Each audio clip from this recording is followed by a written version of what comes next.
ఫ్రాన్స్‌లో ఒకప్పుడు అసలు ఫ్రాన్స్ విప్లవం అని మా చిన్నప్పుడు 10th క్లాస్‌లో పాఠ్యపుస్తకాల్లో ఉండేది. ఇంటర్మీడియేట్‌లో అయితే మరింత దీర్ఘంగా ఉండేది. అదే ఆ ఫ్రాన్స్‌లో ఆనాటి విప్లవం తరహాలో ఇప్పుడు ప్రజల ఆలోచన, ఆగ్రహాలు పెరిగిపోతున్నటువంటి పరిస్థితి.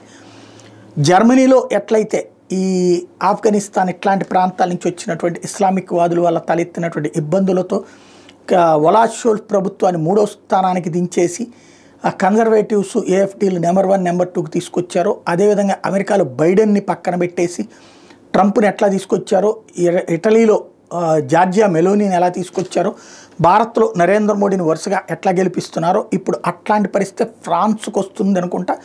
మేక్రాన్ చేస్తున్నటువంటి చర్యలతో ఎదురవుతున్నటువంటి ఇబ్బందులు తాజాగా ఫ్రాన్స్లో పెద్ద ఎత్తున ఉద్యమిస్తున్నారు. Public Islam out of Europe అన్నటువంటి నినాదాలు చేస్తున్నారు. ఎస్పెషల్లీ ఈ మధ్యకాలంలో ఫ్రాన్స్లో ఇస్లామిక్ చట్టాలు కావాలని, షరియా చట్టాలు కావాలన్నటువంటి ఉద్యమాలు, ఆ సందర్భంగా స్థానికుల మీద దాడి, ఈవెన్ అట్లాంటి దాని మీద కార్టూన్ వేసినందుకు పత్రిక మీద దాడి, అక్కడ వాళ్ళ ప్రాణాలు తీయడం, ఇలాంటి సంఘటనల తర్వాత బీభత్సమైన మార్పు కనబడుతోంది అక్కడ.